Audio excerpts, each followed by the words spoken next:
Good evening friends, मैं हूं तौफीक। आपका स्वागत है आपके अपने चैनल एक एजुकेशन अड्डा पर। दोस्तों, एक बार फिर से स्वागत है आपका अपने चैनल पर।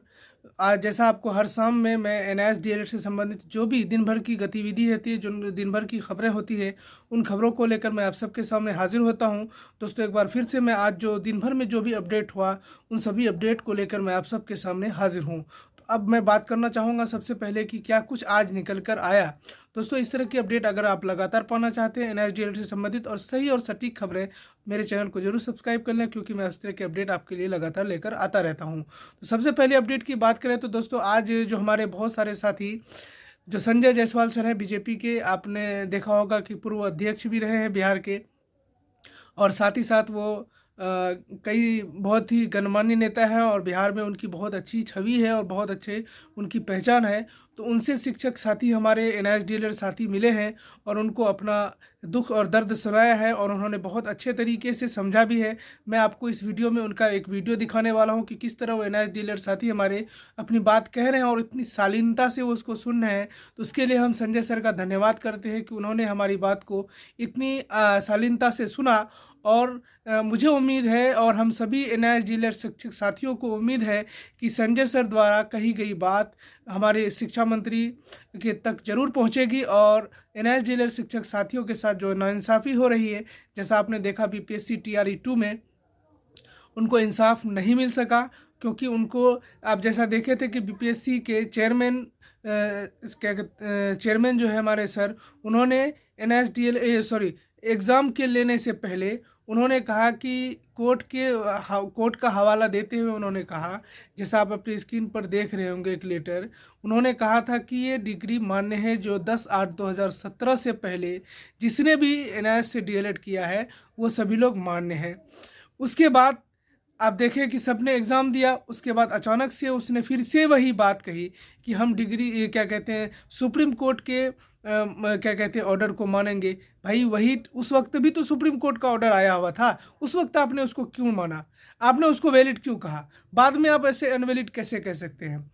अब दूसरा सवाल ये है दोस्तों कि आप मेरे वीडियो में थोड़ा बने रहेंगे, क्योंकि मैं आपको आगे संजय सर से जो हमारे शिक्षक साथी मिले हैं उनके बारे में भी बात करने, पप्पू सर के जुड़ा हुआ भी मेरे पास एक बहुत बड़ा अपडेट है, वो भी मैं आपको इसमें बताऊंगा। इसलिए आप प्लीज़ थोड़ी देर रुकेंगे और यहाँ से जाने से पहले पूरी बात सुन लेंगे। तो ये हुआ कि आप ये कहते हैं कि ये लोग जो है एलिजिबल है, और जैसे ही रिजल्ट आने की बारी होती है आप ये कहते हैं सुप्रीम कोर्ट ने ऐसा कहा था। उस वक्त भी तो सुप्रीम कोर्ट का ऑर्डर आया हुआ था। आपने कैसे उस शिक्षक साथियों को आपने बरगलाया? इसका मतलब उसके साथ आपने धोखा किया। उसके बाद अब जैसे ही रिजल्ट देने की बारी आई, आपने कह दिया सुप्रीम कोर्ट का। पहले भी तो सुप्रीम कोर्ट का ऑर्डर था, उस वक्त भी तो आप तो बात कह सकते थे, लेकिन आपने प्रेस कॉन्फ्रेंस करके कहा। आपने एडमिट कार्ड वाला जो नोटिफिकेशन था उसमें आपने साफ शब्दों में कहा, लेकिन आप कैसे इतना जल्दी पलट के बिना किसी रीज़न के, आपने इसका कोई रीज़न भी नहीं दिया, आपने सीधे कह दिया सुप्रीम कोर्ट के ऑर्डर को मानते हुए। पहले भी आपने ये कहा था, सुप्रीम कोर्ट का ऑर्डर उस वक्त भी आ चुका था, लेकिन उसको आपने अमान्य माना, और जैसे ही रिजल्ट देने की बारी आपने उसको अमान्य करते हुए उन शिक्षक अभ्यर्थियों के भविष्य के साथ खेल दिया। चलिए आगे बात करते हैं कि जैसे आपने देखा होगा कि बिहार में एनआईएस डीएलएड के जो प्राइवेट स्कूल में जो लोग काम कर रहे थे या सरकारी स्कूल में दूसरी जगह काम कर रहे थे, वो बहुत सारे लोग ऐसे हैं जो नई बहाली में आ चुके हैं। लेकिन अफसोस की बात यह है कि मैं आपको बताऊं कि जो लोग नियोजित शिक्षक थे, जिन लोगों ने एनआईएस से डीएलएड किया था, उनके रिजल्ट को भी नहीं दिया गया। मान लीजिए कि आप जो लोग बाद में आए किसी प्राइवेट स्कूल में या सरकारी स्कूल में कहाँ काम कर रहे थे, छठे चरण में आए, सातवें चरण में आए, उन लोगों का रिजल्ट आपने नहीं दिया। जब आप कह रहे हैं कि ये इन सर्विस लोगों के लिए है, तो जो लोग नियोजित पहले से हैं, जैसे छठे चरण वाले या उससे पहले वाले, उनका रिजल्ट आपने क्यों नहीं दिया? आपको मैं बहुत सारे उदाहरण दिखा सकता हूं जिनका एक भी एनआईएस डीएलएड वाले का रिजल्ट नहीं आया, बल्कि वो लोग इन सर्विस थे, उनका रिजल्ट आना चाहिए था, लेकिन उनका रिजल्ट नहीं आया। इससे क्या साफ पता चलता है? ये आपकी नीयत की खराबी का पता चलता है। आप कैसे कह सकते हैं कि उन लोग अनएलिजिबल था? वो लोग भी तो एलिजिबल था। सवाल ये है। उसके बाद दोस्तों, मैं आपको बताऊं कि पप्पू सर से जुड़ा हुआ क्या अपडेट है। मैं आपको बता दूं कि पप्पू सर जो है रिट दायर करने की पूरी तैयारी कर चुके हैं, और उस तैयारी के लिए मैं सबसे पहले सभी खास करके नियोजित शिक्षकों से मैं रिक्वेस्ट करूंगा कि आप सभी चुपचाप सोएं नहीं, क्योंकि आप सिर्फ एक स्कूल के लिए नहीं बने हैं। आपको जब NSDLED को अगर मौका नहीं दिया गया आगे, तो इसका मतलब है कि आप 6 to 8 में नहीं जा सकते। ग्रेजुएशन कर भी लिए, क्या आप क्या कहते हैं सिर्फ वहीं रहना है, आगे नहीं जा सकते? सबके लिए अधिकार है ना, सबको आगे जा सकते हैं। मान लीजिए कि आप 7वें चरण में जो लोग आए वो आगे नहीं जा सकते हैं, एक बात मानते हैं, आपको तो स्पेशल कराया गया, तो आपको तो आगे जाने का मौका होना चाहिए।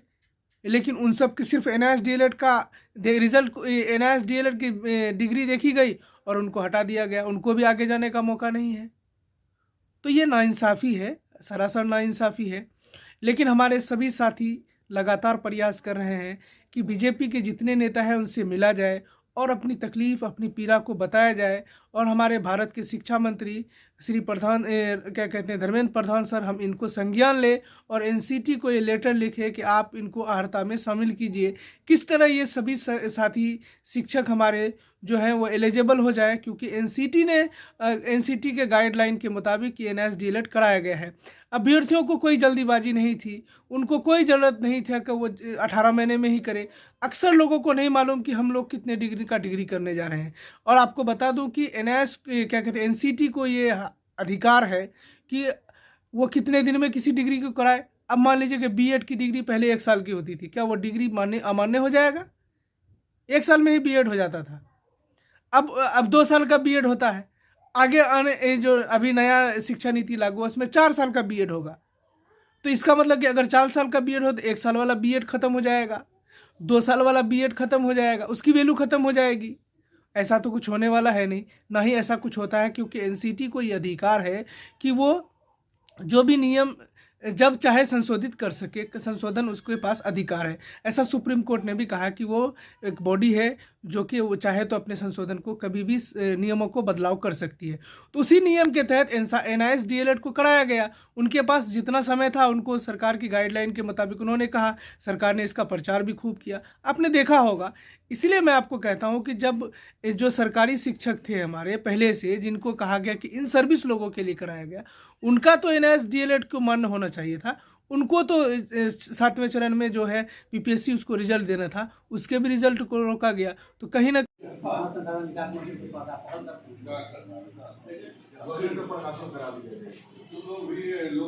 होने का इंतजार कर रहे ना खत्म अभी तो आदेश ही आया है। अभी पार्लियामेंट चल रहा था तो आज की कुर्सी हो तो आप हम लोग बात कर रहे हैं। हमारे सिपाही के पास आप क्या बताएं? 23 पार्लियामेंट था तो 23 तारीख का इंतजार कर रहे थे कि पहले पार्लियामेंट खत्म हो जाए तो शांति से निकल जाएंगे। थोड़ा डिले कर सके तो क्या है 14 लाख प्रोग्राम पूरे देश में क्या इसमें ये जो रूल मैंने बोला कि 18 महीने इसको कराए आज 2 साल 18 महीने करा दिया जी सरकार ने करा गवर्नमेंट ऑफ इंडिया जी गवर्नमेंट ऑफ इंडिया दोनों जगह से आदेश पारित कर कानून बना के किया गया, लेकिन इसको राजपत्र में इसको घोषित नहीं किया। इसकी वजह से ये 18 महीने का बच्चों हो गया कि 2 साल के बराबर नहीं कर